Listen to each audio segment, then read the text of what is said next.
check. Super session book खुली से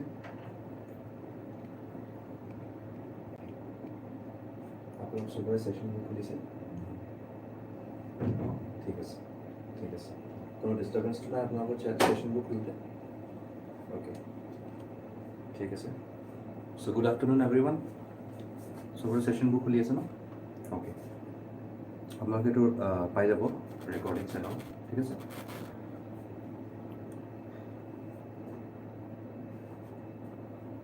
fine ঠিক আছে। এভৰিৱান ইজ সেটেল নাও ঠিক আছে good.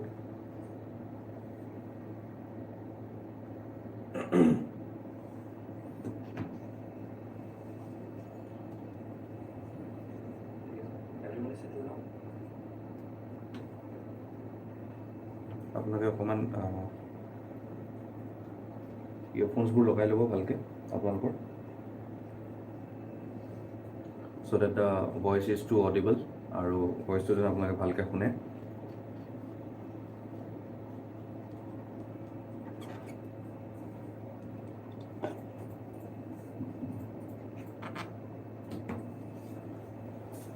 That's better.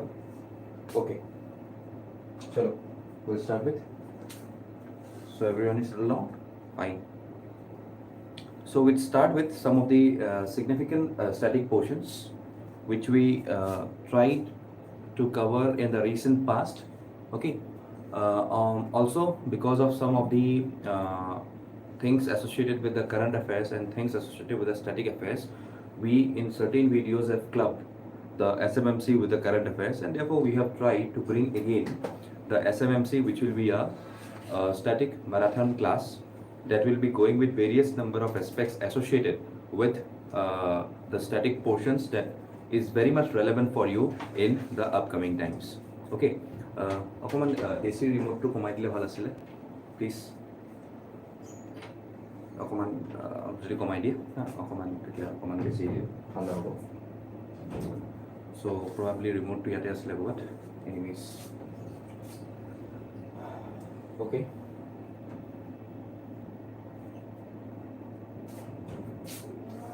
So see, today our program of SMMC will be divided into two halves. Okay, so hodaino ekaba ba ekekhini ke kiman side kiba ekane ami bhabisu ki muk okole side katke lagile tumalok dujonok soa. Okay, that will be much more relevant for you, and also it will directly go with various number of aspects associated with the experiences, associated with everything that needs to be with the respective faculty. Okay, so hekhini eta amar important aspect hoy jay. So kindly AC remote to homan change kora dibo. Okay, I think it's there. Just a second, we'll bit adjusting.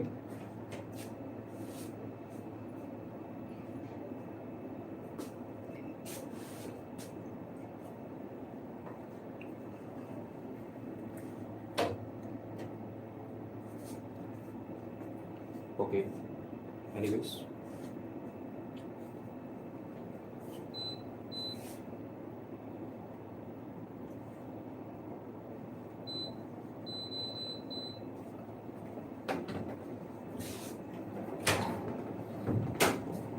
fine. See, today what I have said you that we will divide the discussion into two halves. I will take the first 4 halves, that is the militancy in Assam and the Northeast.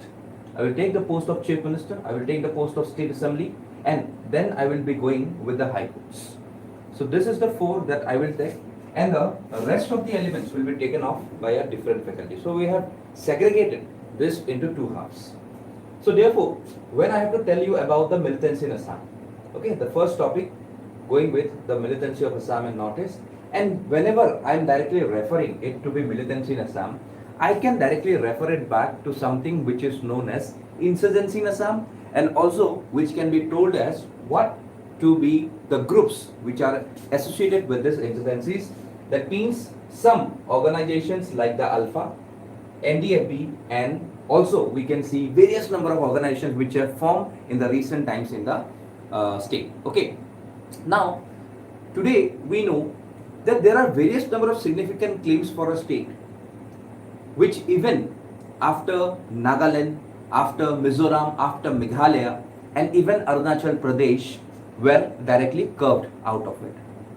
And therefore, it has seen incidences by various tribal militant groups, particularly from 1980s onwards.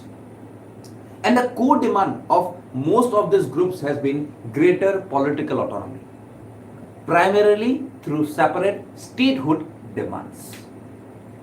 Today we know that Assam, or if I consider the northeastern region, it is very much located in a strategic position, and it is a part of the region which shares a highly porous and sensitive frontier with China in the north, Myanmar in the east, Bangladesh in the southwest, and Bhutan in the northwest. Am I correct with this? Okay, so এইকেইটা আমাৰ locations আছিলে. Okay, these are the locations that we can see with respective to Northeast as well as the state of Assam. So today, if I have to see about the northeastern India, it is spread over around 2,62,179 square kilometers. बहुत important है ये. You should also remember how much this has got a land. Okay, what I have told you, 2,62,179 square kilometer. এটো কি হৈ গল? এটো north ইস্টৰ directly এটা area হৈ গল. That is the spread of this particular area of northeast. And therefore it shares around 4,500 kilometer long international border with 4 South Asian neighbors, but it is connected to the Indian mainland by a tenuous corridor of 22 kilometers, which we often known as Siliguri corridor, or it is shortly represented as chicken corridor or chicken neck. 5 kilometers. But we know that in this region of northeast, the region is ethnically minefield, as it comprises around 160 scheduled tribes. Today we'll discuss we have got many number of tribes, and for them we have allocation of 16 ST seats who will be going for elections for the MLAs. Because we are also represented by a good number of tribals. Today there has been an issue of the 6 indigenous communities or the tribals who are demanding the ST status. Koch Rajbangshi Hawk, T tribes Hawk, Ahums Hawk, Sutia Hawk, all these people who are demanding the ST status, if they have been given the ST status, then this Assam will also turn out to be a scheduled tribe state. এতিয়ালৈকে কিন্তু নাই, কাৰণ এতিয়ালৈকে recognise কৰোৱা নাই.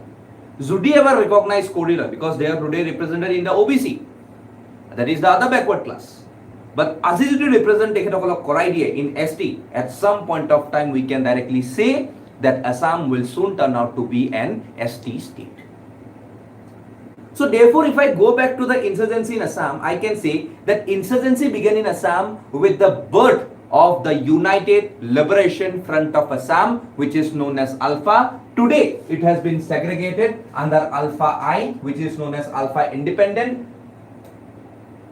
Okay, Alpha I, and the faction is led by Paresh Borua, who is the commander-in-chief.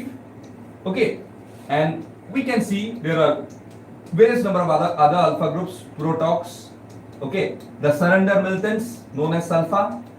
So এইবিলাক তো আছে আমাৰ.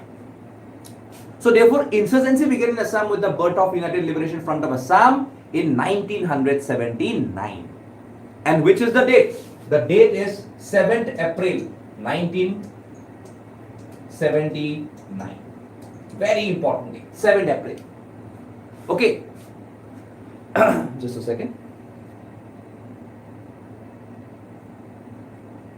Okay, so at such a point of time I will get back to even the discussion. Okay, not on worry. Okay, Manipur কথাটো মই কৈ আছো, but today we are very much focused on this Assam landscape discussion.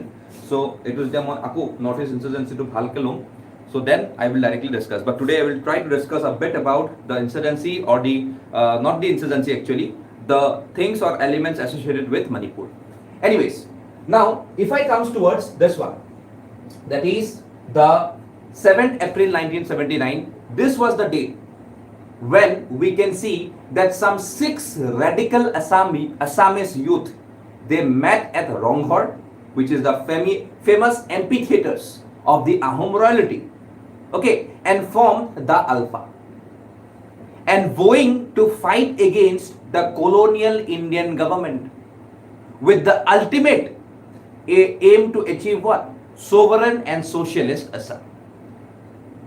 So they agreed that the Indian state has been exploiting Assam's rich tea, oil and forest produces without benefiting the people of Assam, who are basically the localites or the indigenous. So the late 80s witnessed influence in Assam reaching new heights.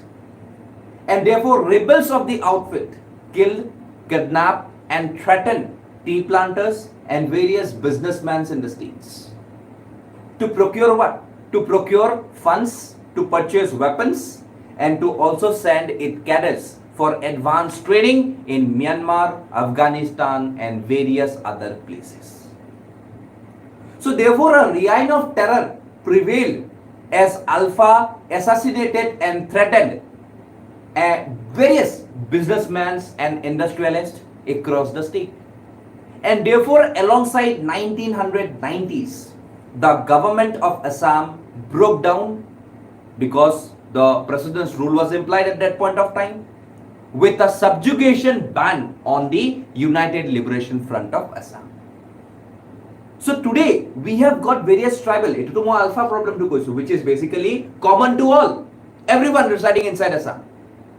But today we can see that there are more than 15 recognized tribes in Assam, in the autonomous districts of Karbi Anglong, North Kachar Hills, and many other tribes in the rest of the states. And of this, the majority of tribes are whom? Boros, which are around 35% of the tribal population. Boros.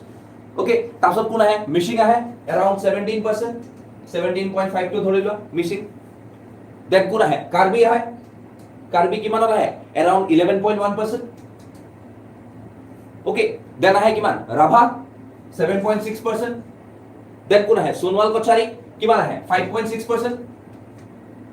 Then Lalungs, around 5.2%. Lalungs. Then kiman hai, Garos, around 4.2%. Garos. And lastly, Dimasas, which are around 3.2%. So these are the major tribes which I have named you. Missing, Karbi, Rabha, Sonwal Kochari, Lalung, Garo, Dimasa, recognized major tribes. And of this, the most sustained and violent movement for autonomy has been carried out by the Boro groups, but there has also been Karbi and Dimasa groups that have waged militant operation over the decades. But today we could see that Karbi and Dimasas, the respective elements of this particular groups, they have surrendered, they have come towards peace, but we can still see Boros are still fighting for their respective cause. Okay, so the peace that have happened, that have tried to happen during this period, was evaded by this particular groups, which has made the state very unstabilized during this time period of 1990s.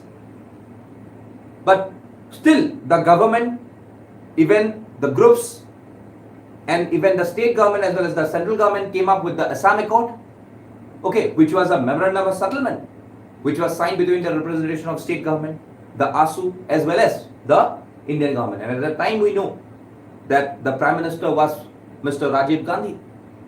Okay, so the very date was on the Independence Day, 15th August 1985.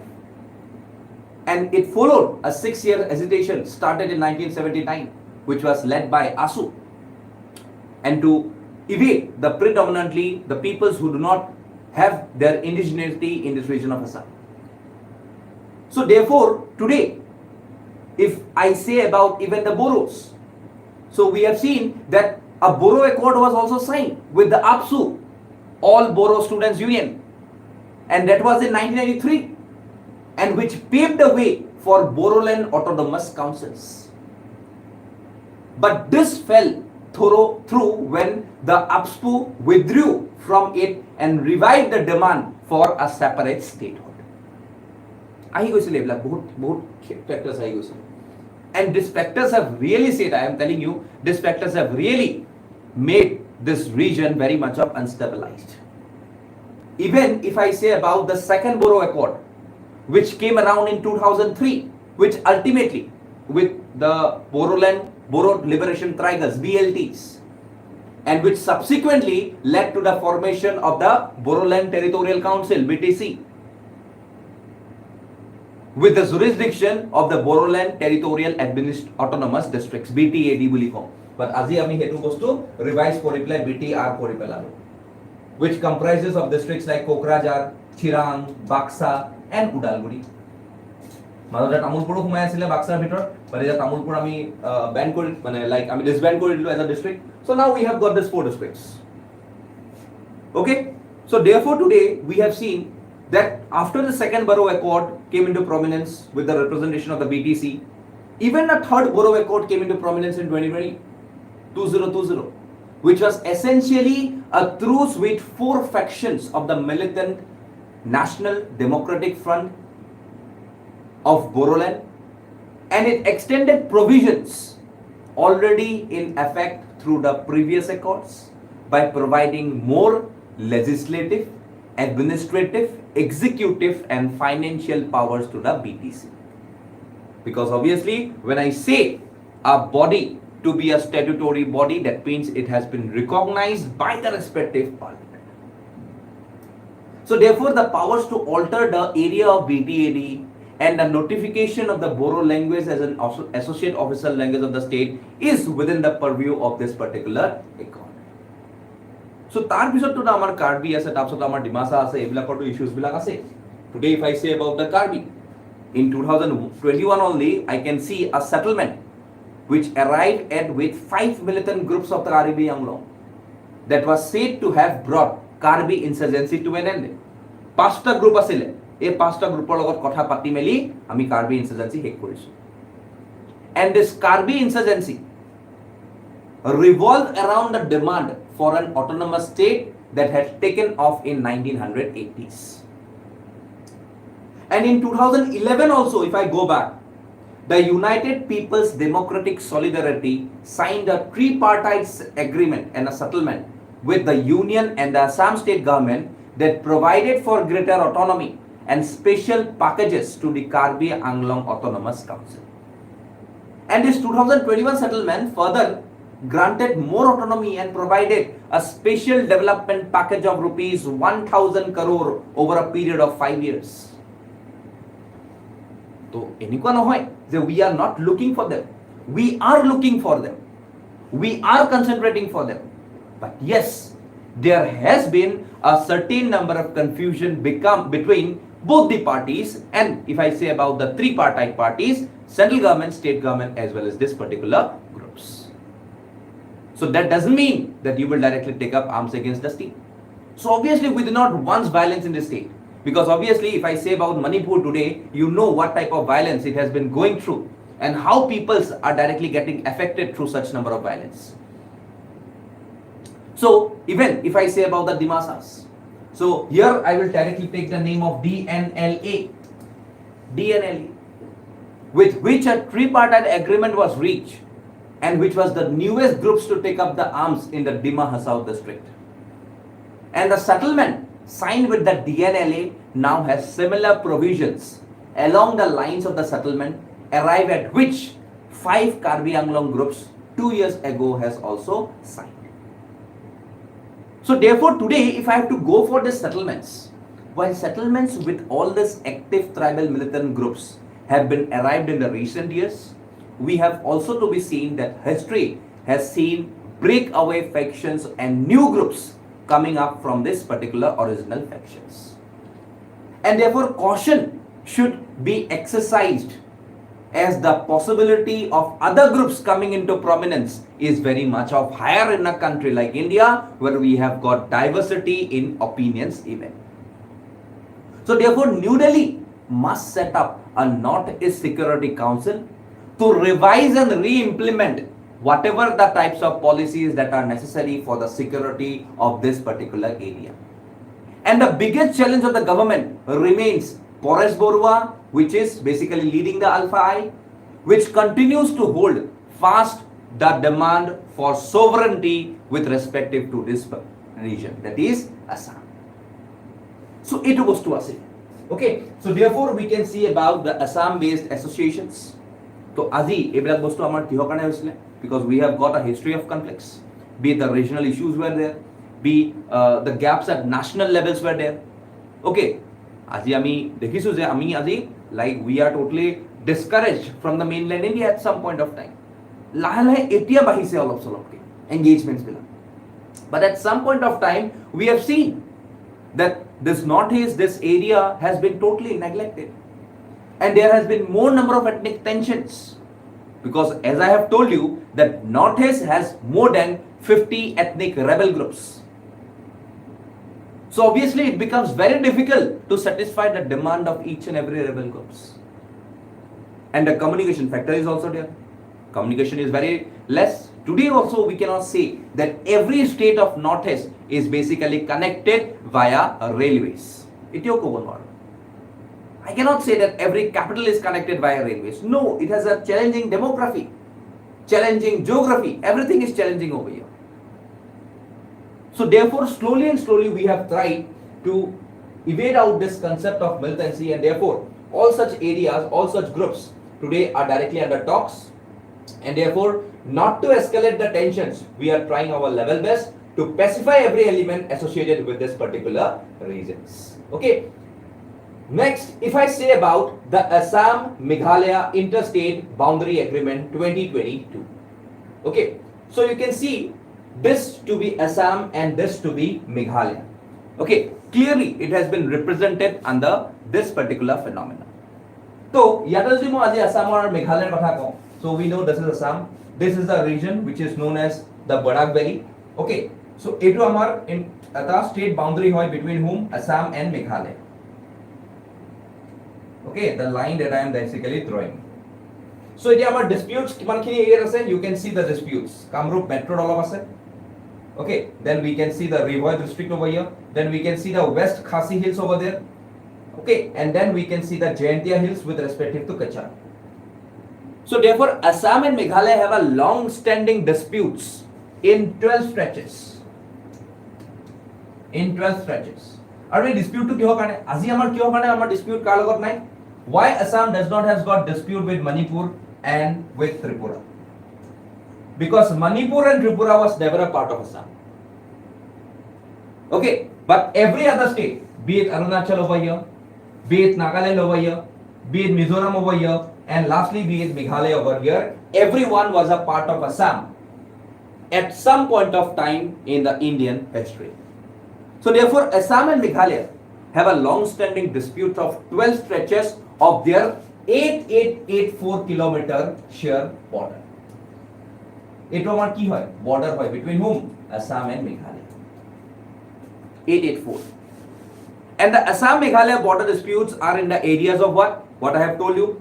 Upper Tarabari, okay, which is near to the Gazam forest reserves, near to Hahim. Then we can see the Langpi border, excise location. Then we can see the Boklapara, then we can see the Nonga, then we can see the Matamur, in the regions. Okay, so we have seen various number of regions associated, and these are the respective regions which you are directly seeing. Iman directly details of the dorkar nai ki kun gita area hoy ami janilele hol kun gita district or mainly focused hoise Kamrup Metro, okay, also some regions of Kamrup rural, okay, metro etu green to etu rural hoy gol aru etu West Khasi Hills, okay, then this Rivoy district and Jaintia Hills, that is this one, and lastly the Kachar region of Assam. So I have seen you that a major point of contention between Assam and Meghalaya is basically the district of Langpi in the West Garo Hills. West Garo Hills. Okay, एक in the major concern which is bordering the district of Kamrup in Assam. Because Langpi was the part of the Kamrup district during the British period. But post-independence, it became a part of the Garo Hills in Meghalaya. And Assam considers it to be a part of the Mikir Hills in Assam. And therefore, Meghalaya has questioned the blocks 1 and 2 of the Mikir Hills, which is now a region of the Karbi Anglong region, being part of the Assam. So Meghalaya says that these were parts of erstwhile united Khasi and Jaintia Hill districts. So there are various attempts. Supposedly, if I say about 1985, in 1985, under the Assam State Chief Minister and the Meghalaya Chief Minister, even an official committee was constituted under the former Chief Justice of India, V.V. Chandrachud. But however, a solution was never been found. Both state government tried to identify these particular regions, which were in the West Khasi Hill districts, Kamrup in Assam. Okay, then this two between Rivoy in Meghalaya and Kamrup Metro, and also one between East Jaintia Hills in Meghalaya and Kachar in Assam. But after a series of meetings visited by the teams to the disputed areas, both sides submitted reports. based on 5 mutually agreed principles. So, out of 36.79 square kilometer of disputed boundaries, Assam would get full control of around 18.46 square kilometer and Meghalaya would got around 18.33 square kilometer. Even recently, there is been a memorandum of understanding. I am telling about March 2022, which was signed on the basis of these recommendations made by various number of committees jointly. So we can see that today there are disputes not only with this respective state of Meghalaya, we have got disputes with Arunachal, Nagaland, Mizoram. Mizoram recently firing where we have lost Javans because of this firing, friendly fire. Because obviously Mizoram is not our enemy, Mizoram is our respective national state. So therefore, boundary disputes between the states can be settled by satellite mapping of the actual border of the locations and even by reviving the interstate council, very, very important. আর এটো বস্তু code কোৱা আছে এটো বস্তু কোৱা আছে article 263 of the Indian Constitution, very important aspect, which is expected to inquire and advise on disputes, discuss common subjects to all states and make recommendations for better policy coordination. Even in this particular aspect, zonal councils can also do a good role to revive the matters of common concerns to the state in each zone for proper planning, for proper dispute redressal mechanisms. Only then we can directly try to solve out the issues between these respective states which are much more friendlier towards India. Okay.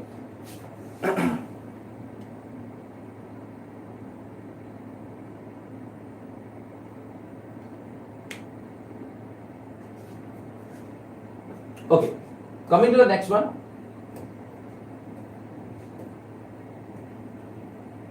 Borough Accord, I have already told you. Yes, NLFT Tripura Agreement 2019. It was to know key was to NLFT, that is National Liberation Front of Tripura, NLFT.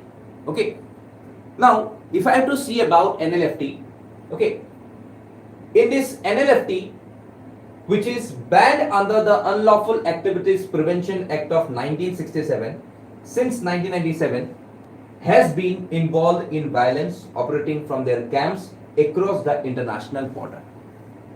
So the term NLFT বুলি কওঁ, it's a Tripuri nationalist militant organization which is based in Tripura. And it was originally started by one person which is known as Dhananjay Riang. Dhananjay Riang. Okay, and when he directly formed this, it was in 1998. Okay, so we can see, sorry, not 1998, it was in 1989, extremely sorry, 1989, because by 1997 it has been involved in violence operating from their camps. Okay, so hetu karone Dhananjay Riang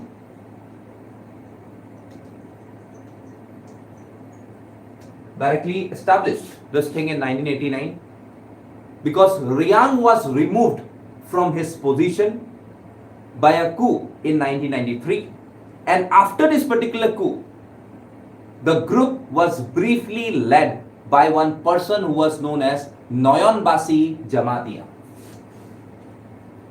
Noyanbasi Jamatia.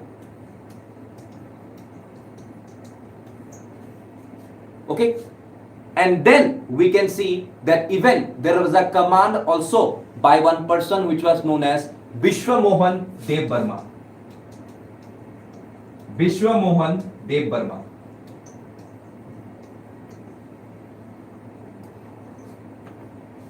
Very important person.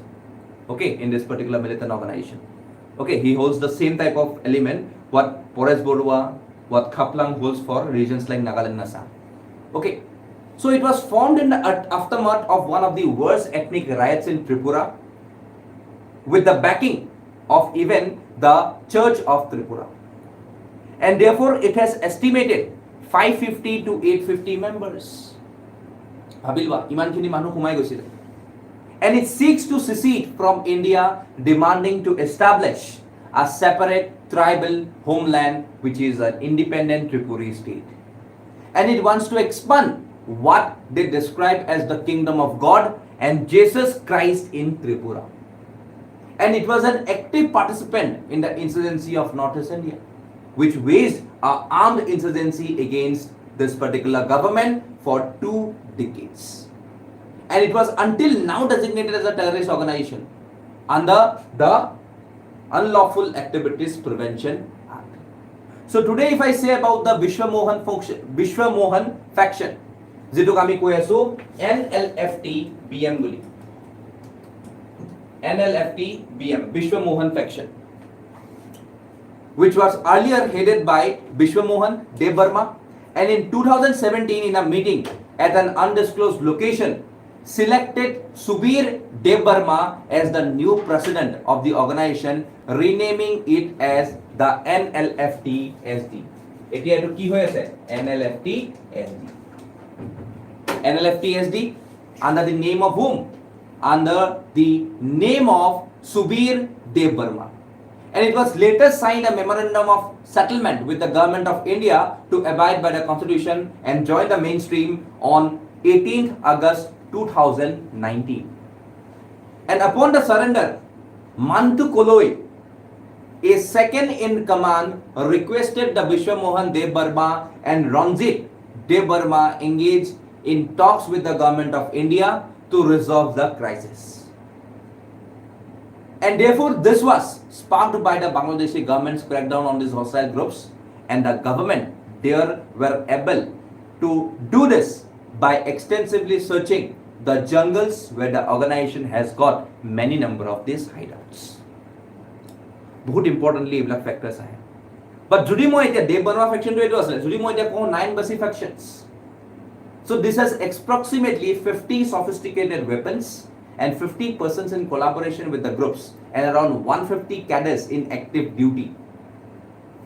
Recently, not even recently, if I say about 2 decades back, 2004 also, the 9 Basi faction group sent a message to the Additional Director General of Police, ADG, of Tripura with the intention to start peace talks. And these meetings ultimately were not successful. And later that year, it peacefully entered into a memorandum of settlement with India. And therefore, I can directly say that today, this particular organization has got no conflict with the country of India as well as the Constitution of India's principles. So, etu ahigol ki NLFT report. Okay, I hope this thing is very much clear to you. Next, if I comes towards the APSPA, AFSPA, okay, yate iman kobologe ekku nai because I have already taken a classes for this APSPA. Moi APSPA karone class ta loisilu. Okay, so in this particular category of APSPA, if I say, so APSPA is what? What is APSPA? It's a colonial era legislation. Okay, it's a colonial era legislation where I can directly say that this was one of the part of the associated elements to enact the or quell the protest of the time period of Quit India movement. And therefore APSPA was issued by way of 4 ordinances in 1947. These ordinances were replaced by an act in 1948, and the present law effective in Northeast was introduced in Parliament in around 1958. Important. So this APSPA gives other powers to the armed forces and the central armed police forces deployed in disturbed areas.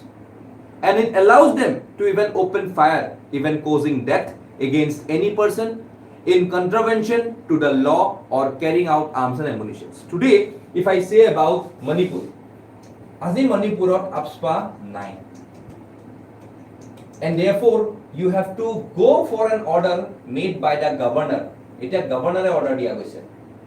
Governor koise the shoot at sight if you see such number of violators.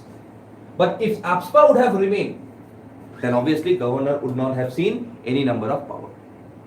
So therefore, this APSPA gives them, that is the armed forces as well as the CAPFs, to arrest individuals without warrants and on the basis of reasonable suspicion and even search their respective premises without any warrants. So this law, which came into effect in 1958 with the uprisings in the Naga Hills, which was followed by insurgency in Assam and which was also followed up by terrorism in Jammu and Kashmir. So today there are various number of controversies associated with this APSPA. Human rights violations হৈ আছিল, misuse of this absolute power, যাকে তাকে মাৰি দিয়ে, যাকে তাকে like উঠাই লৈ আহে, preventive detention, immunity against any punitive actions, কোনো punishment to নাপায় তেখেতসকলে. That is, I am telling about the CAPF or the police or the armed forces. Today even Supreme Court has directly got some views on this act. So when Supreme Court directly said, and it has said that this particular element, that is the Supreme Court has upholded the constitutionality of APSPA in around 1998 judgment, that is on the judgment of Naga People's Movements of Human Rights versus the Union of India. And even in 2016, the Supreme Court judgment said that every death in disturbed areas, be it of common person or insurgent, should be thoroughly inquired by the CID and the instance of National Human Rights Commission. আগতে কোৱা নাছিল, এতিয়া কৈছে, এতিয়া changes আনিছে অলপ. So not every armed person violating the prohibitory order in disturbed areas is an enemy. Even though he is considered an enemy, a thorough investigation needs to be conducted before giving him the respective punishments.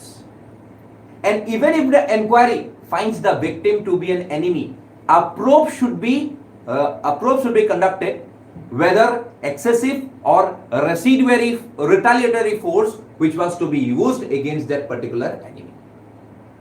So there is no concept of absolute immunity for the armed forces once they are inside APSPA. So hetu karone APSPA amar armed forces of directly power nidiye to commit a crime, je go pla mariya. No, we have got human rights and we have to accustom with this human rights, very important. So therefore this APSPA is one of the draconian law which has been used by the government of the state as well as the central government for various number of conducts associated with the insurgency as well as various number of groups that has been active in this region who have taken up arms against the state as well as the respective authorities. Okay, so এইখিনি আমাৰ APSPA লগত ৰিলেশনস আছিল ইয়াতে. তাৰপিছত যদি মই আহো, এটো বলবে মিলিটেন্সি নাসাম. ওকে, মই যদি আহো ন্যাশনাল সিকিউৰিটি এক্ট খন লৈ পেলাই, NSA. Okay, National Security Act. So what is this? It is a preventive detention law. Bas eta short language. It's a preventive detention law. Just in one line. Preventive detention law. So therefore, this involves the detainment or containment of a person in order to keep him or her from committing any number of future crimes and or for escaping future prosecutions. So মই যদি Article 22 Part 3 কথা কওঁ, Article 22 Part 3 Clause B of the Constitution of India, it is for preventive detention and restriction on personal liberty for the reasons of state security and public order. So further, if I say about Article 22 Clause 4, 22 Clause 4, okay, it states that no law providing for preventive detention shall authorize the detention of a person for a longer period than 3 months unless an advisory board reports sufficient cause for extended detention. Even the 44th Amendment Act of 1978, which majorly rectified every provisions made under the mini constitution of 42nd of 1976. It has reduced the period of detention without obtaining the opinion of an advisory board from 3 to 2 months. However, the provision has not yet been brought into force, hence the original period of 3 months detention still continues. So therefore, such a person is detained in accordance with the provisions of any law made by the parliament. So that was with respective to this National Security Act, which allows the detention for months if authorizes that a person is a threat to national security of law and order. Mainly, it is to be under the preventive detention and not the punitive ones. Okay, chalo. Next step.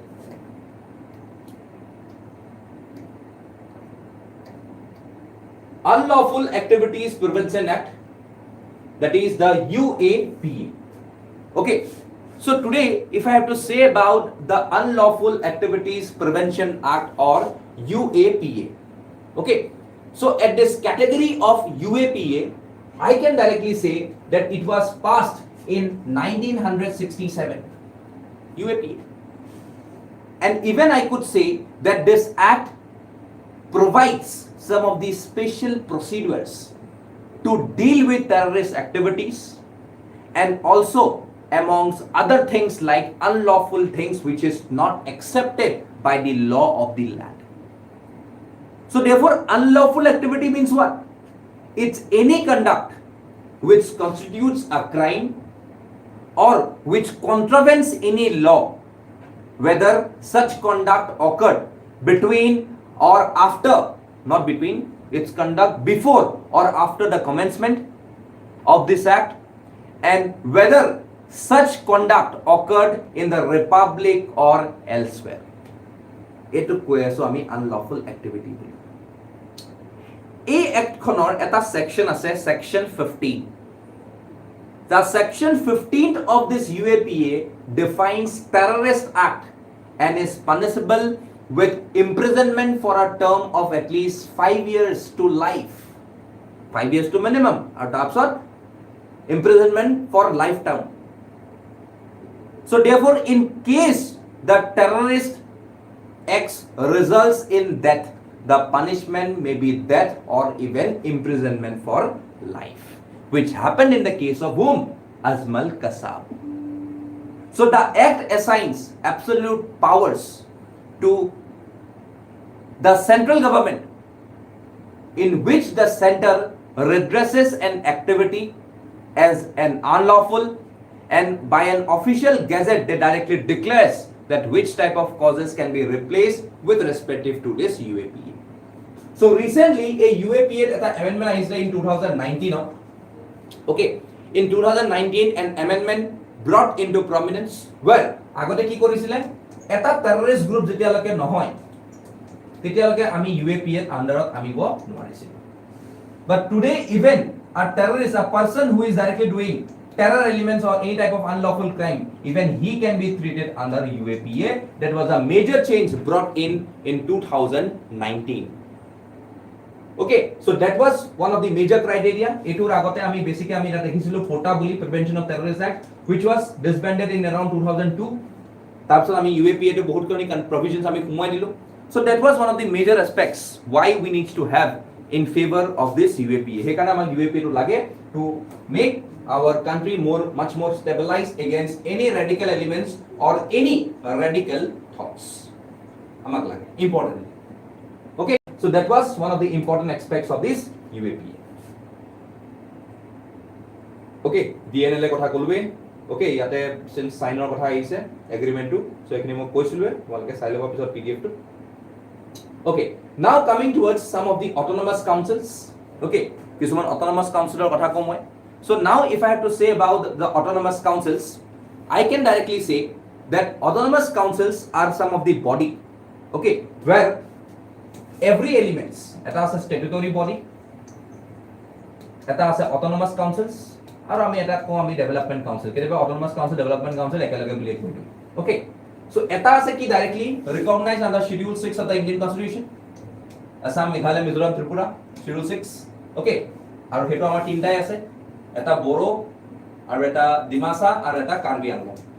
Ei tinta autonomous councils which are statutory bodies recognized by the parliament. Tasot ahe amar autonomous councils. Okay, the autonomous councils today we are around 7. Okay, so we have got the Rabha Hasam Autonomous Council, we have got the Missing Autonomous Council, we have got the Tiva Autonomous Council, we have got the Deuri Autonomous Council, we have got the Thengal Gosari Autonomous Council, we have got the Sonwal Gochari Autonomous Council, and lastly, it has been recently added the Koch Rajbongshi Autonomous Council, which was at some point of time was a development council only. Okay, so therefore, this main councils, which are known as statutory councils, they have got what? They have got everything that are needs to be associated. Supposedly, they have got administrative, financial, executive, okay, every type of powers, even legislative. Take gotekhini power card thake eta statutory autonomous council Bodo, Dima Hasao and Karbi Anglong. But if I have to see about the autonomous councils, so today this autonomous councils has been provided. The 7 Sonwal Gochari, Thengal Gochari, they have been provided with the executive powers and functions of 34 subjects such as cottage industry, animal husbandry, veterinary, forest, rural roads, bridges, okay, sericulture, education, even primary education, minor irrigations, cooperatives, fisheries, cultural affairs, handloom, vocational training, a black card of the to this particular autonomous councils. Okay, so amar hatta ase. Now if I go towards development councils, so for the socio-economic upliftment and sustainable targeted development of different backward communities, Assam has created a good number of development councils to decentralize power and responsibility so that they can take care of their developmental needs. So the main function of these councils bodies is to formulate various developmental schemes or projects and to execute this in priority modes and in a phased or need based manner. Very important. So আজি তাতে বহুত খিনি আছে আজি যদি মই কওঁ মই জাস্ট নাম গিটা কৈ দিম supposedly today we have got the Moran development council Moran লগত কি আহি যায় মটক আহি যায় তাৰছত আহি যায় মইমাল তাৰছত আহি যায় Moria the indigenous Muslim communities Moria Goria Sayyad okay Desis all these indigenous communities then we have got the Gorkha we have got the Chutia we have got the Adivasi Natjugi Koch Rajbongshi which has been recently going towards the statutory autonomous council so the development council of naam to kati gol okay so in 33 ta asile eta 32 ta hoy gol then we can see the Bishnupriya Manipuri Tayahum then we can see the Mek Kosari then we can see the Manipuri development council then we have see the Hadharan Jati okay then we can see the Singpho which are the Mantai peoples then we can see the Amri Karbis then we can see Horonia Borak Valley Tea and XT Garden Development Council SC Development Council Saudang Modahi, which is a part of the Rabha group. Then we can see the Kumar Hood Development Council, Goria Development Council, Bormon Kosari Development Council for the Karbi people residing away from the Karbi Anglong district, Hindi speaking development council, Bengali speaking development council, Zolha Development Council, Brahmin Development Council, and even there is one recognition which has not been given, which is directly known to be the Kolita Development Council. But it is okay, recognition directly poa nai. Okay, but it has been free. Manukine kam kori ase, but it is okay poa nai. So this creation of these development councils were made by separate gazette notification during the month of the this budget allocations, and also we can see that even during this development councils formation is basically made for the socio-economic, educational, cultural and ethnical advancement of the people of the community within the state of Assam who are basically having or do not have the basic assets of life. Okay, so ekhini bostu amar ahi jay around this particular councils which are known to be the autonomous development and statutory bodies. Okay, yate gotekhini khumai ase ebar bhalke sai loba gotekhini to bhalke. Okay, now if I tell about the districts, the state chief minister, today moi alok chief minister kotha kobole jao. So today if I have to say the chief minister, so we know just like the prime minister, provisions of whose appointment are not mentioned in the Indian constitution, chief minister's appointments are not mentioned in the constitution.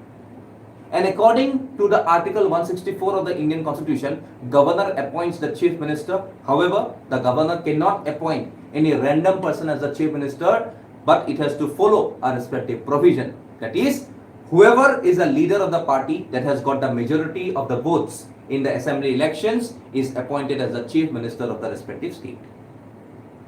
Okay, so what is the term of the chief minister's office? So I can directly say that it is not fixed, but yes, with the chief minister directly holds the position being the chief minister in the pleasure of the governor. So mainly আমি কি দেখো 5 years because 5 years of elections হয়, but এনেকুৱা নহয় যে 5 years থাকিবই. With a no confidence motion passed against this particular person, he can be ceased to become a chief minister. Okay, so obviously governor cannot remove him anytime. Governor cannot even dismiss him from the time he enjoys support from the majority of the house. So when CM loses his majority support, he has to resign and governor dismisses him then. So today, what is the main function of the chief minister? So the CM of the state performs functions which are of different categories. In relation to the council of ministers, he appoints them, he assigns portfolios, he attends council of ministers meeting, cabinet meetings. He has got relation to the governor, he has to pass by every information of the state towards the governor. The governor directly reports it back to the president of India. Then he has a collective responsibility towards the state legislature. He is accountable to the state legislature. Okay. Then also he chairs the state planning board. As the state planning board to amar ki boli koa ase? Sita. State Innovation Transformation Agency. Sita. Okay. So he is also the vice chairperson of the concerned zonal councils that he belongs to, and he holds a period for 1 year of time. Then he is also a member of the Interstate Council and National Development Council, which is headed by the Prime Minister. Okay, so therefore we can see that Chief Minister is one of the very crucial position, just like the Prime Minister of the respective center. Okay, so he can bostu all of ami side lobo lagibo about the powers associated with the Chief Minister. Next, if I have to say about now if I have to say about briefly about the Assam Legislative Assembly. So Abhijanu, on April 7, 1937, the day of its inaugural meeting at Shillong, the another capital of state. So according to the provisions of the Government of India Act of 1935, a bicameral legislature of Assam province came into existence in 1937. And after that, the Government of India in 1935 was passed, and it paved the way for the formation of Assam Legislative Assembly, which became a bicameral legislature. And the strength of the house was at that point of time only 108. Not 108. Okay, where all the members were basically elected. So the Legislative Council, that is the upper house, was not less than 21 and not more than 22 members. So the first sitting, as I have all told, it was in Shillong, and Shillong was the capital of the composite state of Assam, which has a strength of around 108 members. However, the strength of the assembly was reduced to around 71 after the partition of India, and after Indian Independence Act of 1947, the Assam Legislative Council was also abolished, and only the Assam Legislative Assembly became unicameral. So in the years that follow, Assam was truncated to several smaller states, and over the years, with the changing geographical boundaries and increase in population, the strength of members has changed from 108 in 1950s to around 114 in 1967 to around 72, and lastly to 126 by the 5th Assembly in 1972 to 78, from where the 126 remains stabilized. So as is required for the development of the state assembly, we can see that today we have got 16 ST seats out of 126, and we have got 18 SC seats for the development of this particular people. These seats are basically reserved for them. So as is the state assembly kotha kobole jao, so we can see that today Bishwajit Doimari is basically the speaker of the assembly, and also Babu Bokhanta Kumar Das was the first speaker of the legislative assembly. Okay, so ami etu dekhisu, okay, that this assembly today through the Assam Legislative Council of 2030 ekhon etalage pass hua nai. Okay, আমি কি কৈছিলো যে আমাক দুটা house লাগে, we need two houses, এটা কি লাগে, আসাম লেজিসলেটিভ কাউন্সিল লাগে আৰু এটা আসাম লেজিসলেটিভ এসেম্বলি লাগে। সো এএল খিনিক আমি কি বুলি কওঁ, এমএলএ বুলি কওঁ এতিয়া, আৰু যদি আমাৰ লেজিসলেটিভ কাউন্সিল আহি যায় তেতিয়া আমি কৈ যাম that they are people which are known as MLCs, that is member of legislative councils. Okay, so এইখিনি আছিল with respect to the Assam State Assembly. Next, my last topic today, it is the High Court. So যদি মই আজি আমাৰ high কোৰ্টৰ কথা কওঁ, so we know about the High Court of Assam, that is the Guwahati High Court. So after India's independence, the Assam Legislative Assembly adopted a resolution on 9 September 1947 adopted a result that the High Court be established for the province of Assam. And the Guwahati High Court is known as High Court of Assam, Nagaland, Mizoram and Arunachal Pradesh. And therefore, the principal seat is in Assam, which is in Guwahati. Okay, আৰু এটো এটা আমাৰ benches আছে কোহিমাত আছে আইজলত আছে আৰু ইটানগৰত আছে. Okay, so therefore we can see that at the very first time period when this particular thing was promulgated in Assam, establishing the High Court of Assam, it was inaugurated by 5th April 1948 by H.J. Kania, that is, he was the Chief Justice of India at that point of time, and Sir S.R.F. Lodge was sworn in as the first Chief Minister of Assam, first Chief Justice of the Assam High Court or the Guwahati High Court. And the Assam High Court initially had sittings at Shillong but shifted to Guwahati on 14th August 1948. Later, when Nagaland state was created on 1st December 1963, the Assam High Court was renamed as Assam High Court or High Court of Assam and Nagaland. So after the Reorganization Act of NEPA, that is North-East Reorganization Act, NERA, N-E-R-A, of 1971, the High Court of Assam and Nagaland was abolished with effect from 21st January of 1972, and the Courts of Judicial Commission for Manipur and Tripura were also functioning as the High Courts. So after that period of time, we can see that the High Court has given the jurisdiction over the Union of Arunachal Pradesh and Mizoram too by section 32 of this particular act. And as of now, today we can see that after Meghalaya, Manipur and Tripura got a High Court, the Guwahati High Court has seized its jurisdiction in its respective states, and now the Guwahati High Court has jurisdiction over Assam, Arunachal, Nagaland and Mizoram. So therefore we have got in Guwahati, in Itanagar, in Kohima as well as in Aizawl. So etu asile amar ki with respect to the state high court. So today we have got number of positions to be 24. Okay, 24 ta amar positions ase alongside the judges. Okay, today we have got a good number of strength and we have got a very dynamic high court which goes ahead with this particular element of providing justice within the decorum of the respective state. So ekhini asile amar state high court or uporot some of the respective discussions. Okay. Okay, coming to this one, that is Assam Public Service Commission, will be dealt upon by my colleague, okay, Samuel. So I will just be going to hand over this particular thing to Samuel once he is directly towards you all. Okay, so thank you from my side. We'll see you soon. Don't go anywhere. Samuel will be joining you soon.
Hello everyone, thank you for staying with us.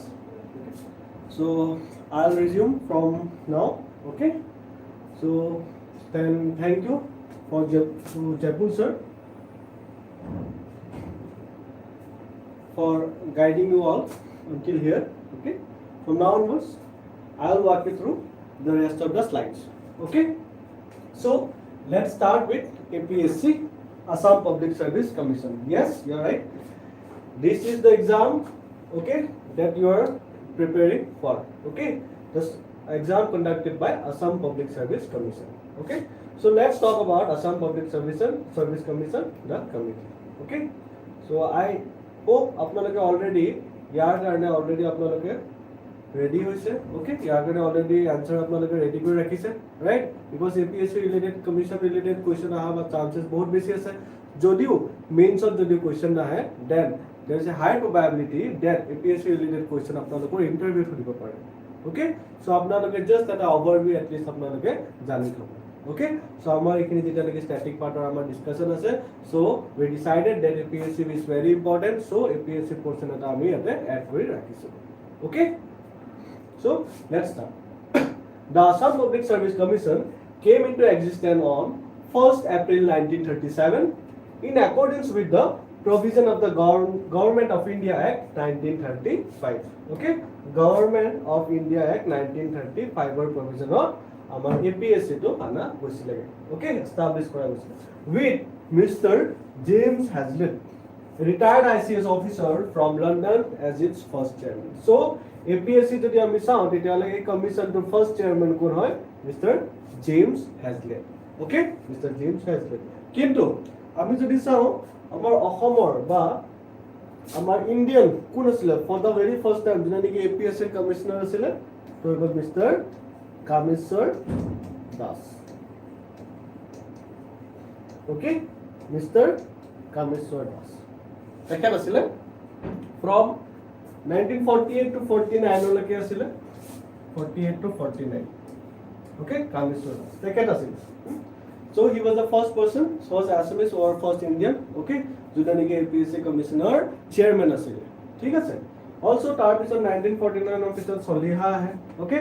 দেন দেখো বেলেগ আমাৰ অসমীয়া বিলাক আহিলে, ঠিক আছে? Okay, moving on.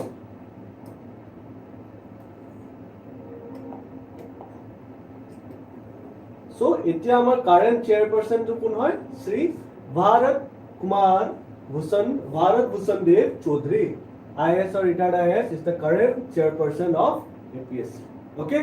So আমাৰ আগতে কোন আছিল?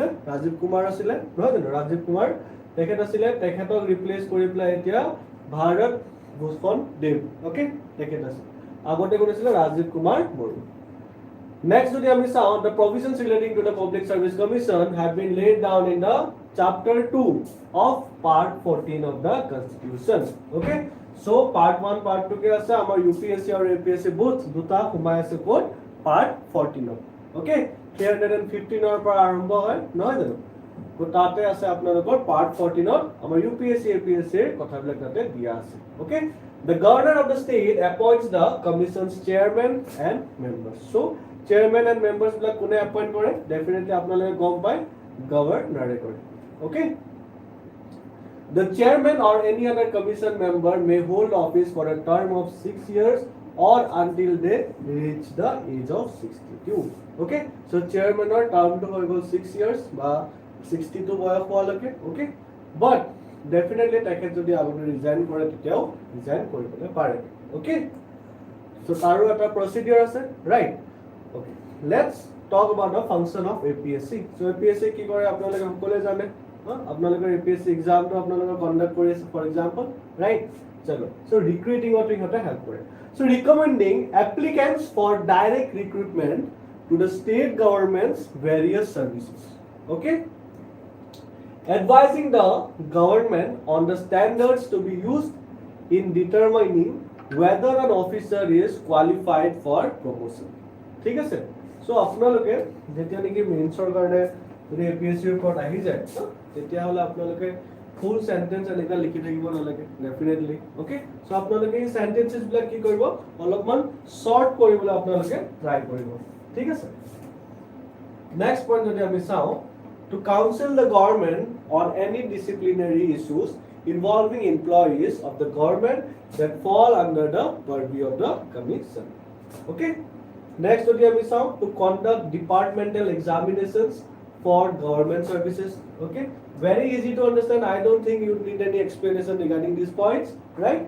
To advise the government on all matters relating to the framing of recruitment rules, draft service, rules of various departments of the government. Okay, so not only counseling by advising, but also the rules preparation of the help for government.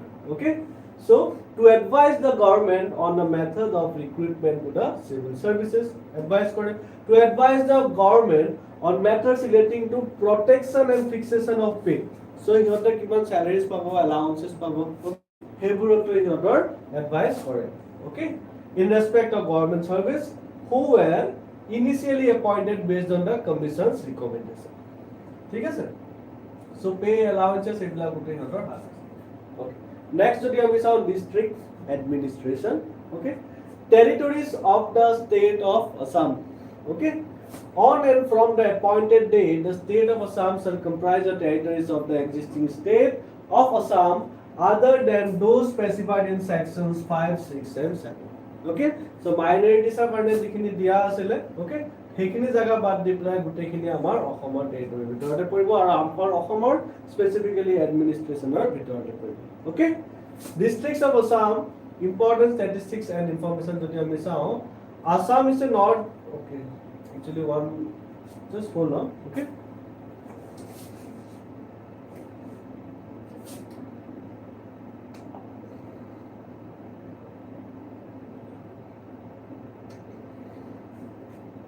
just bear with me. Okay,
okay.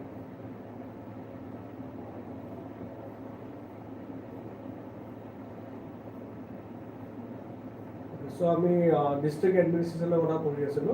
Okay, so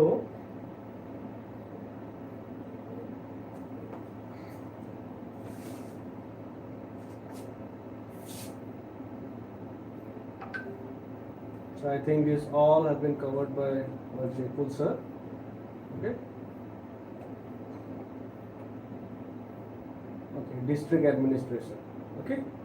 So ইয়াতে আমি already জানো আমাৰ অসমত কিমানটা district আছে, কিমানটা ষ্টেটস আছে. Okay.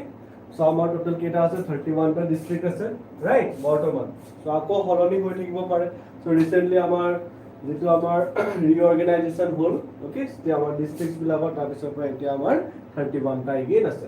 A district of an Indian state is an administrative geographical unit headed by the deputy commissioner. So এটা district or যদি administration head থাকে হেতু কোন থাকে, DC থাকে. Okay, and on the other hand যিখিনি আপোনালোকৰ DM বুলি যেটো কয়, সিহঁতে particularly কাক চাই, law and order সিহঁতে মেইনটেইন কৰা বা revenue collection সিহঁতে দায়িত্ব লয়.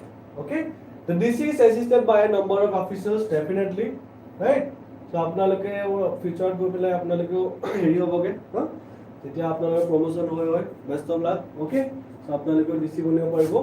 So Assam has 155 tehsils which আমাৰ সো অসমত ডিফাৰেণ্ট টাইপৰ ডিফাৰেণ্ট 31টা ডিস্ট্ৰিক্ট আছে তাৰ ভিতৰত আপোনালোকৰ সাব ডিভিজনছ বিলাক আছে ওকে around 78 টা আছে ওকে and 155 টা তহচিলস আছে ওকে which represent revenue collecting units under a district administration and both are treated as sub districts okay the districts of Assam are grouped together in 5 regional divisions headed by a commissioner okay a superintendent of police SP police to koi is entrusted with the responsibility of maintaining law and order and related issues okay see now these are things jinto neki apnalokor eta common understanding ase sage okay but still in order to be sure of yourself apnalokor ekhini ani dia goise okay the police administration in Guwahati city is headed by the commissioner of police which started functioning from 1 January 2015 okay smallest district ki hoy apnaloke definitely jare Assam geography apnaloke saise sage right so these are the most basic things so I hope you guys know that South Sarmala Mankasar district jitu ase hetu hoy amar smallest district an area of around 568 square kilometer in terms of population jodi ami sa Majuli district is the least populated district okay chalo next ami cha talk about the state human rights commission okay state human rights commission now this is very important okay now SHRC jitu koy yaro upor question ha probability bahut beshi ase okay so already yate ahi those already teneka question okay ako ahibo pare chalo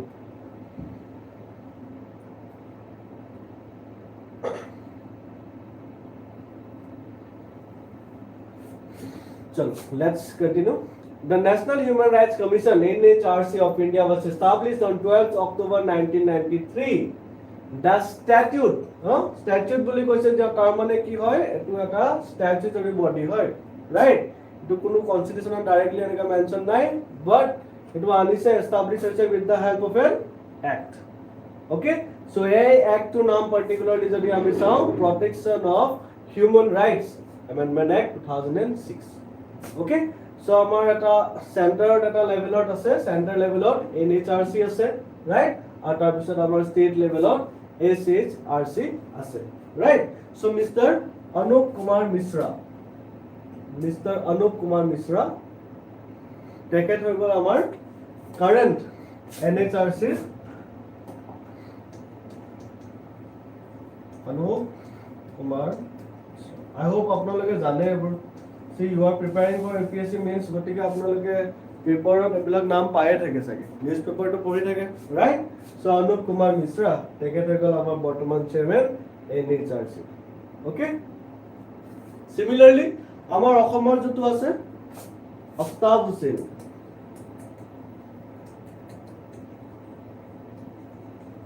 okay actually justice লিখিয়াটো better হ'ব justice Aftab Hussain okay তেখেত হৈ গল আমাৰ current আমাৰ অসমৰ স্টেটৰ human rights commissioner okay chairman so all these kind of details are again important for both a means and interview point of view okay the state human rights commission is charged with the protection of human rights or investigating any violations that occur within their respective state okay so protection of human rights or investigating any violations against violations against human okay human beings our human resource to bahut beshi important hai noy jano human resource is the main major resource our jikini natural resource ase he natural resources or eko value nai jodi human being e he resource kini dhuniyake utilize nokore right gotike any kind of resource is a resource only and only after it is processed by human resource do you understand me গম পাইছে সাগে মই কি কৈছো human resource টোৱে আগতে process কৰিব লাগিব all the type of resources natural resource আছে ওয়াটাৰ ৰিসোৰ্স वगैरह वगैरह যিখিনি আছে সেইখিনি ৰিসোৰ্স খিনি কেতিয়া আমাৰ কাৰণে বেনিফিশিয়াল হ'ব after process through or by the human resource itself okay so without human resource আমাৰ বাকিখিনি নেচাৰেল ৰিসোৰ্সেছৰ একো কাম নাই right review the safeguard provided by or under the constitution or any law for the time being in force for the protection of human rights and recommend measures for their effective implementation. So আপোনালোকে এইবিলাক points বিলাক এটা পইণ্টতে বহুতখিনি কথা লিখা আছে. So I guess you can do one thing. আপোনালোকে ইয়াৰ পৰা দুটা পইণ্ট ওলাই ল'ব পাৰে. কি কি ৰিকমেণ্ড কৰিছে দুটা তিনিটা পইণ্ট আপোনালোকে ইয়াৰে পৰা ওলাই ল'ব পাৰে. আৰু আপোনালোকৰ যিমান বেছি পইণ্টছ থাকিব আপোনালোকৰ এনচাৰ্ছত কিমান বেছি আপোনালোকৰ মাৰ্কছ পোৱা চান্সেছ থাকিব. Right? The more points is the more or high chances of scoring. Okay? Review the factors including the act of terrorism that inhibit the enjoyment of human rights and recommend appropriate remedial measures. Okay? Undertake and promote research in the field of human rights. Undertake and promote research in the field of human rights. গতিকে undertake and promote research in the field of human rights, which means what? সিহঁতে যদি খুজে সিহঁতে স্বমত সিহঁতে কৰিবলৈ পাৰেগৈ. Okay, সিহঁতৰ তেনেকুৱা কিছুমান এক্সট্ৰাভেগেণ্ট সিহঁতৰ অথৰিটিজ আছে নথকা নহয়. লাইক সিহঁতে they have the power or the authority to even bring someone to the court.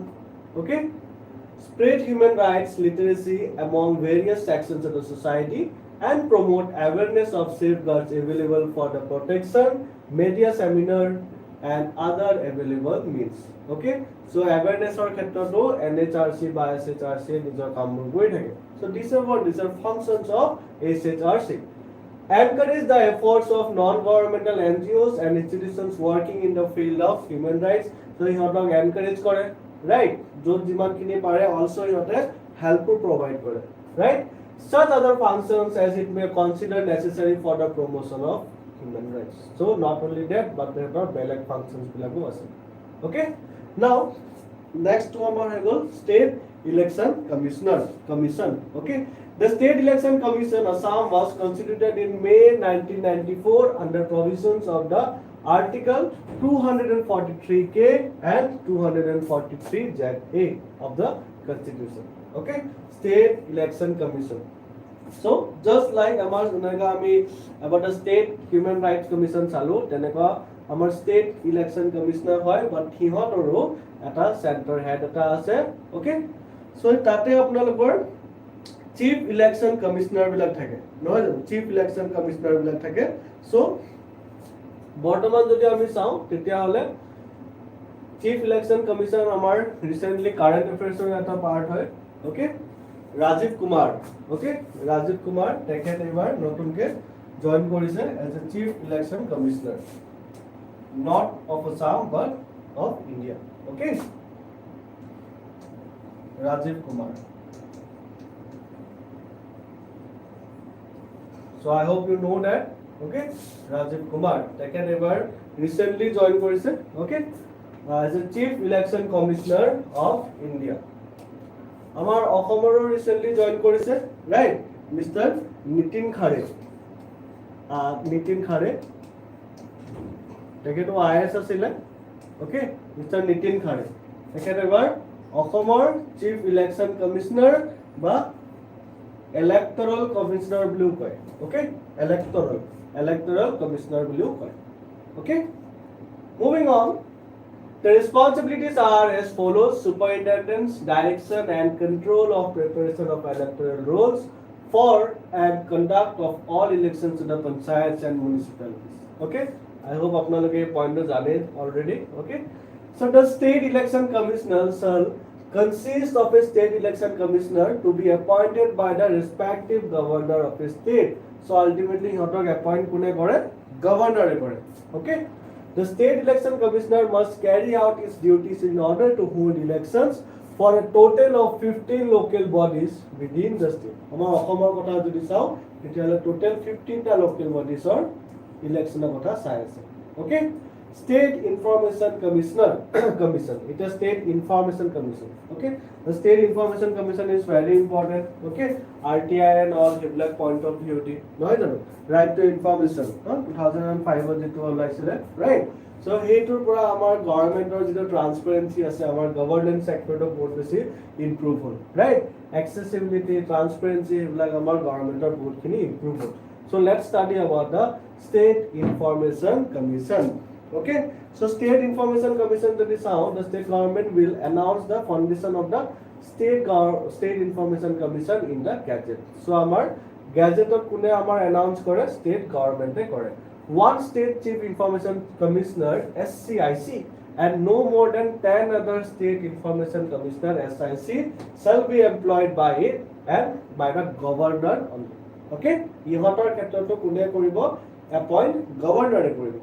Okay, what are the powers and functions of information commissions? আমি যদি চাওঁ তেতিয়া হলে the Central Information Commission, State Information Commission has a duty to receive complaints from any person. Okay, complaints from any person, but it is not that অকল সিহঁতে complain কৰিব. Okay, complain অকল receive কৰিব তেনেকুৱা নহয়, but সিহঁতে also respond কৰিব, reply back সিহঁতে কৰিব. Okay, so complain to কৰিব, complaint বিলাক সিহঁতে ল'ব, redressal বিলাক ল'ব আৰু লগতে সিহঁতে reply বা respond কৰিব. Okay, who has not been able to submit an information request because a PIO has not been appointed. So বহুতে কি কৰে, complaints বিলাক দিব পৰা নাই, so সিহঁতে directly সিহঁতে তাক দিব পাৰে.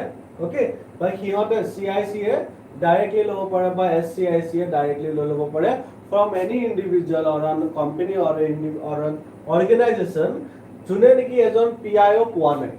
Okay, যোনে নেকি এজন PIO পোৱা নাই. PIO বুলি ক'লে আমি কি বুজিম? Public Information Officer. Okay, Public Information Officer. So যোনটো আপোনালোকৰ appointed হোৱা নাই Public Information Officer, আৰু Public Information Officer ৰ কাম কি? Same কাম. Okay, সিহঁতে কি কৰিব? সিহঁতে feedback বিলাক ল'ব বা information কাৰোবাক লাগে যদি দিব, কাৰোবাৰ কিবা complaint আছে এইখিনি ল'ব. Okay, all this. Who has been refused information that was requested? Okay, so যদি কোনোবাই যদি কিবা এটা information বিচাৰিছিলে কোনোবা এটা গভৰ্ণমেণ্ট বডি বা অথৰিটিৰ পৰা, কিন্তু সেই তাৰ পৰা যদি একো ৰেছপন্ড অহা নাই, দেন সেই বস্তুখিনি কোনে চাব? আমাৰ SCIC চাব, অসম. Okay, who has received no response to his or her information or request within the specified time limits? কোনোবাই যদি অলৰেডি এপ্লাই কৰিছিলে, ইনফৰমেশন খিনি বিচাৰিছিলে কিন্তু সিহঁতে পোৱা নাই এতিয়ালৈকে, দেন who will come in action? Again SCIC. Okay,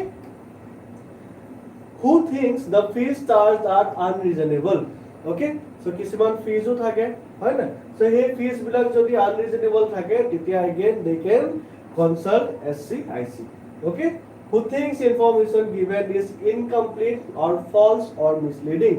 যদি সিহঁতে ইনফৰমেশন বিচাৰিছিলে, হ'ব পাৰে সিহঁতক within the time period সিহঁতক দিলে, but সেই ইনফৰমেশন খিনি যদি ইমান এটা ডিটেইলড নহয় বা হাফ হয়, ইনকমপ্লিট হয়, ওকে, যিটো বিচাৰিছিলে একচুয়ালি সেই জিনিসটো পোৱা নাই, ওকে, তেতিয়া হলে again সিহঁতে SCIC লগত কনসাল্ট কৰিব পাৰে. ওকে, and that's how they can again get help.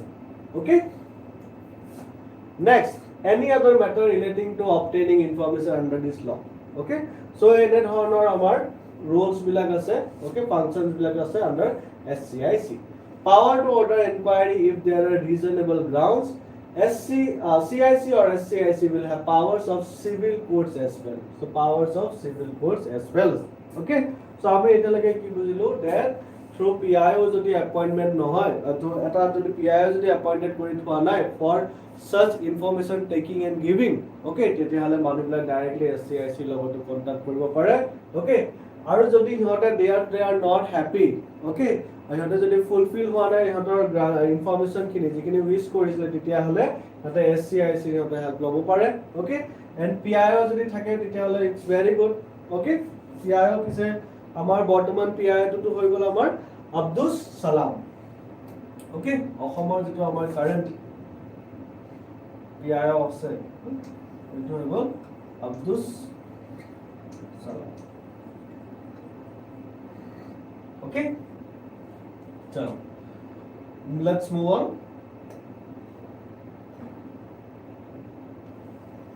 So এবাৰ চাওঁ আমি এটা কোৰ্টত, সিভিল কোৰ্টত কেনে ধৰণৰ এটা পাৱাৰস আছে.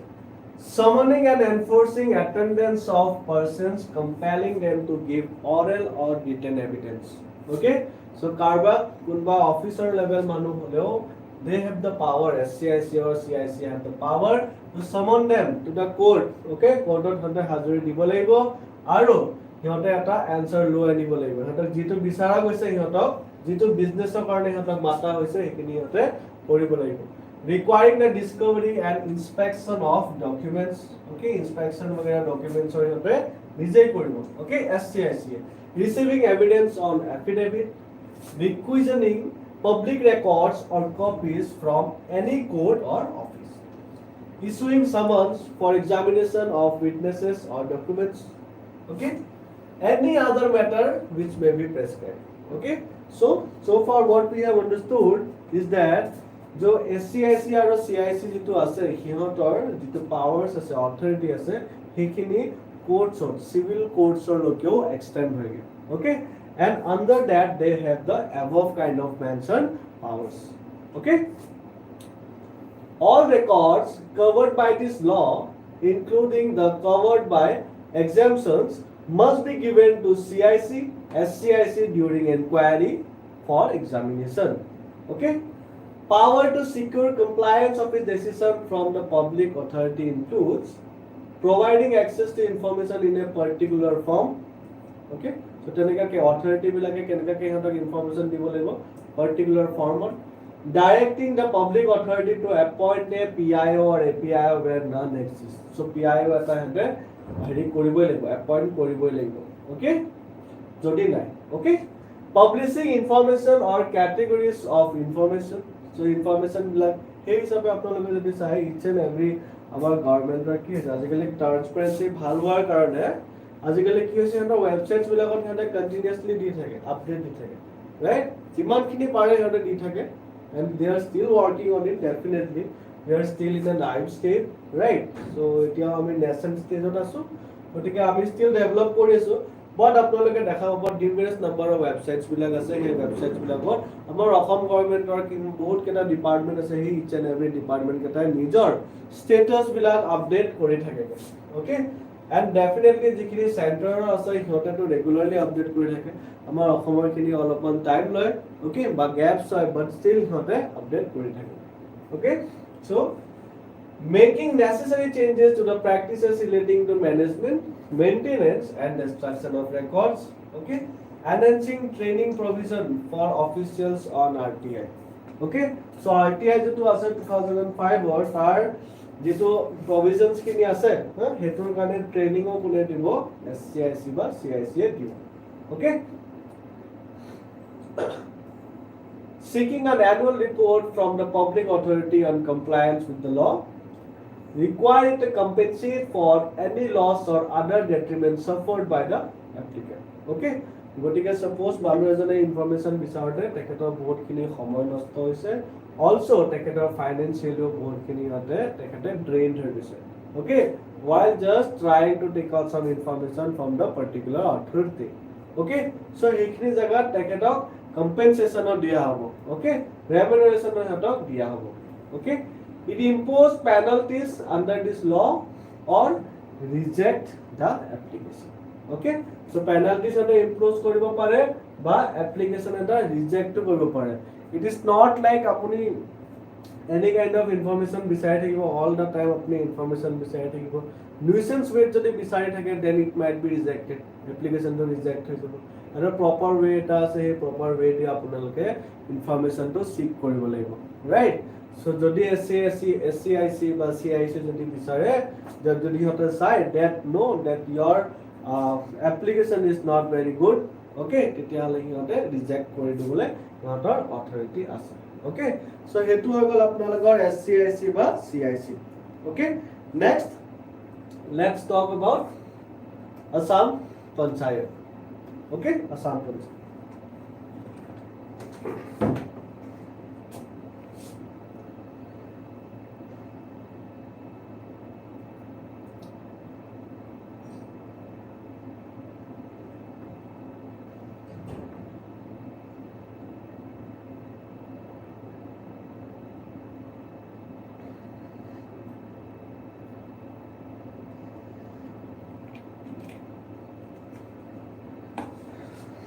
okay so panchayati Assam Panchayat Panchayati Raj system is rural local self government in India okay amar jeta part 9 ase Part 9 of our Indian Constitution. Tateo ekhini kotha mentioned ase. Okay? So 72nd jeto amar Amendment Act asile, 1992, right? 72nd Amendment Act 1990, not 72nd, I'm sorry, 73rd Amendment Act 1992. এখিনি কৰা গৈছিল part 9 আমাৰ include কৰা গৈছিল তাৰ আন্ডাৰত PRI Panchayati Raj system আনা গৈছিল ওকে Rajasthan was one of the most first okay to adopt such a system okay Panchayati Raj system is a rural local self government in India. Local self government is the management of local affairs by local bodies who have been elected by the local people. Okay, so I guess আপোনালোকৰ সকলোৰে roots আছে সগে গাঁওবোৰত নহয় জানো গতিকে আপোনালোকে already জানে সগে what is গাঁও panchayat and all. Okay, so যদি নাজানে কিনি অলপমান চাই লব and actually these are very basics. Okay, আপোনালোকে এইখিনি কথা জানিবই লাগিব. So these are very frequently mentioned in Assam book and all. So if you have passed to the prelims phase, then definitely you have got a firm knowledge about it. Okay? So PRI was constitutionalized through the 73rd Constitutional Amendment Act 1992, as I have already told you guys, to democracy at the grassroots level and was entrusted with the task of rural development of the country. Assam Panchayati Raj Act was passed in 1948. It was a two-tier structure. Okay, so agote ki asile etu eta two-tier structure asile. New Panchayati Raj Act was passed in 1959. This act provided for a three-tier structure. So prothomone two-tier structure asile, but on the year 1959 a two-tier to three-tier to it. Okay, so apnaloke hokole jane sake three-tier to ki hoy. Okay, gaon panchayat, ancholik panchayat and মহকুমা পৰিষদ মানে sub ডিভিজনাল level okay so এই three tyre panchayat আপোনালোকে জানে জিলা পৰিষদ right গাঁও পঞ্চায়ত গ্ৰাম সভাও এটা আছে ওকে কিন্তু অসমত এটো ইমানটা দেখা নাপায় ওকে চলো with the passing of 73rd Amendment Act the Panchayat Act 1994 was introduced from May 1994. This act provides for a three-tiered structure. Already we have gone through it. Gaon Panchayat, Ancholik Panchayat and Jila Panchayat. Okay? So, আমাৰ যদি এতিয়া চাও 21টা আমাৰ গাঁও পঞ্চায়ত কেইটা আছে very easy to remember okay গাঁও পঞ্চায়ত কেইটা আছে very easy to remember গাঁও পঞ্চায়ত হৈ গ'ল আপোনালোকৰ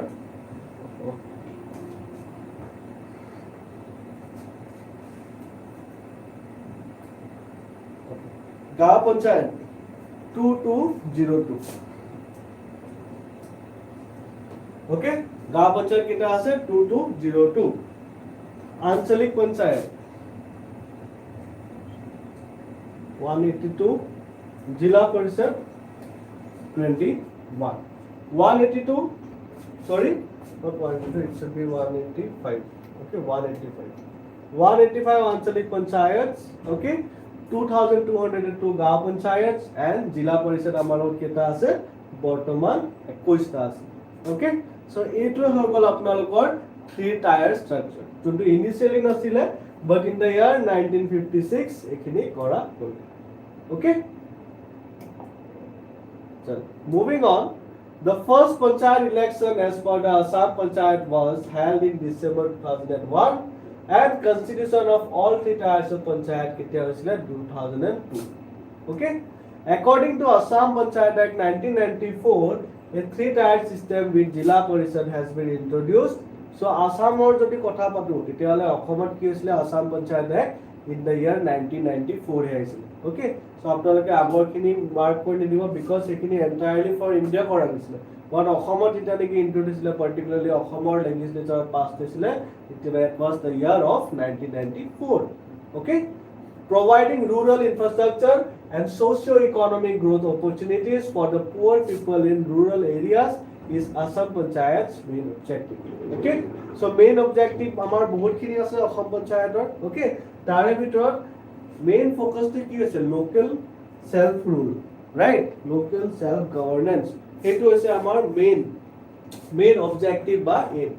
ওকে সো গতিকে আমি কি কৰিব লাগিব আমাৰ গাঁও লেভেলৰ পৰা গ্ৰাস ৰুট লেভেলৰ পৰা ডেভেলপমেন্ট আনিব লাগিব ইনফ্ৰাষ্ট্ৰাকচাৰ বিলাক আমি ধুনীয়াকৈ ইমপ্ৰুভ কৰিব লাগিব সোশিও ইকোনমিক ষ্টেটাস বঢ়াব লাগিব ৰাইট গ্ৰোথ অপৰচুনিটিজ বঢ়াব লাগিব তেনে ধৰণৰ আমাৰ মেইন অবজেক্টিভছ বিলাক আছে আৰু আমি চাম পাৰ্টিকুলাৰলি কি আছে টেট reservations for women okay in this high time jot niki feminism or bahut kotha ulai ase right so we should support them right so he hisabe 1992 jun amendment whole 73rd amendment he hisabot ki gole that 33% seats should be allotted only for the women okay where in the panchayats okay accordingly the provision has been incorporated under Assam Panchayati Raj Act so he hisabe amar অসমতো তেনেকৈ সিস্টেমটো চলিলে that 33% আমাৰ কোনে পাব মহিলা সকলে পাব ওকে reservation গাঁও panchayat consists of president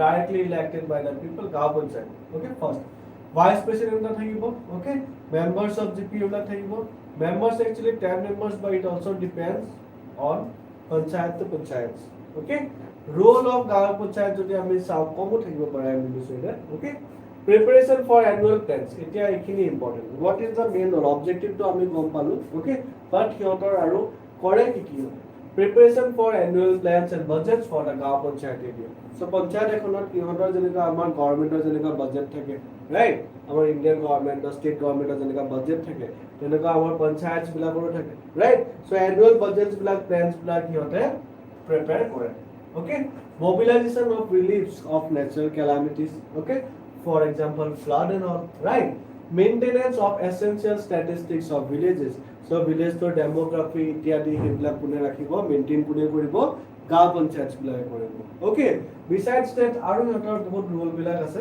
okay ancholik panchayat president eta thakibo vice president eta thakibo okay members thakibo okay so members bilak kor pora elected hobo hebla ko yate mention kora ase okay President of the Gaon Panchayats falling within the jurisdiction of the Anchalik Panchayat. So, a Anchalik Panchayat jetu hoy, hetu ki hobo tar under the Gaon Panchayats bilagor president e kam. Okay? Tar mane enaka bhabilo many Gaon Panchayats eblak mili pelai ki hoy eta Anchalik Panchayat hoy. Okay? Members of Parliament and Legislative Assembly yara thake. Hiyotor role jodi ami sao consideration and consolidation of the annual plans of all GP under the Anchalik Panchayat. Okay? So, আমাৰ যিখিনি GP খিনি গাঁও পঞ্চায়ত খিনি যিখিনি হতে প্লানস বিলাক বনাইছে বাজেটস বিলাক বনাইছে হেবিলাক ultimately হতে আঞ্চলিক পঞ্চায়তক সাবমিট কৰিব লাগে ওকে আৰু আঞ্চলিক পঞ্চায়তে কি কৰিব হেখিনি জিলা পৰিষদক সাবমিট কৰিব ওকে preparation of annual budget and submission to jila parishads for approval okay to assist the government in relief operation in natural calamities okay so hiyote ultimately anchalik panchayate ultimately gp keta assist koribo in the time of natural disasters and all okay so teneko amar relief help bila ultimately ami gp20 pam but anchalike dibo now jila parikata kotha jodi ami sao president ase vice president ase members ase okay kita thake kita actually depend kore that's why I am not going very deep into it okay but apnaloke sabo try koribo janibo karone members directly elected from the jila parishad constituencies of the district okay presidents of the anchalik panchayat members of house of people and member of legislative assembly ito hoibol jila parishador body to okay role jodi sao to prepare plans for economic development and social justice of the district and ensure coordinated implementation of such plans okay so amar dpsp under jikhini ase je grassroots level or pora ami state bilagok encourage kore that grassroots level or pora etok develop koribole okay this kind of gist bilag jila parishade convey kore okay hote prepare kore ultimately the plans for economic development okay so district বা sub district level or pora ekhini hoibol apnalokor grassroots level bilag no janu তাৰ পৰা এতে আৰম্ভ কৰিব লাগিব আমাৰ যেটো economic ডেভেলপমেন্টৰ জাৰ্নিটো right it acts as a connecting link between the state government and bodies at the lower level so এটো কি কৰে এটা কানেক্টিং লিংক হিচাপে কাম কৰে একফালে কানেক্ট কৰি আছে ষ্টেট গভৰ্নমেন্টক একেবাৰে লোকেল বডিজ বিলাকৰ লগত কানেক্ট কৰি আছে ওকে construction and maintenance of roads and other national and state highways. So rasta bilak banoate milute so ihotor maintenance ityadi hebla jila porikhotor underte thake. Okay, it even gives advice to the state government regarding the development efforts and plans in the district level. Okay, so ihote maintain korese but also they have the advisory power. Okay, ihote ki kore advisor koribole pare. Okay, chalo. So this PDF will eventually be available for you guys. Okay, so if you already have the link, then it's well and good. But if you don't, then you can just go through our website just by scanning our QR code. Okay, so আশা কৰিছো আপোনালোকে ভালকে পঢ়ি আছে. Okay, সময় আৰু বেছি নাই, সময় আৰু এক্সাম একদম কাকলে চাপি আহিছে নহয় জানো, গতিকে আপোনালোকে যিমান পাৰে ভালকে লাগি থাকক, প্ৰিপাৰেচন কৰি থাকক, স্মাৰ্টলি প্ৰিপেয়াৰ কৰক যেহেতু সময় বেছি নাই. Okay, keep studying, wish you all the best. Okay, and keep watching our videos and all that we bring up to you guys. Okay, so definitely stay with us. Okay, and amar khondia apo eta CNS session ase. Okay, and that is very important. Current affairs session is not only important for the prelims but mains to बहुत important hoy because current affairs related questions bilak mains to ahe, right? So tene dhoroner current affairs bilakor logoto apnaloke jorito hoi thakibo lagibo, right? For example 2023 year international year of millions kori dise, that is a current affair but millions regarding question ahi jabo pare, right? That's an example. Okay, chalo, so see you soon. Okay, keep studying. Thank you very much.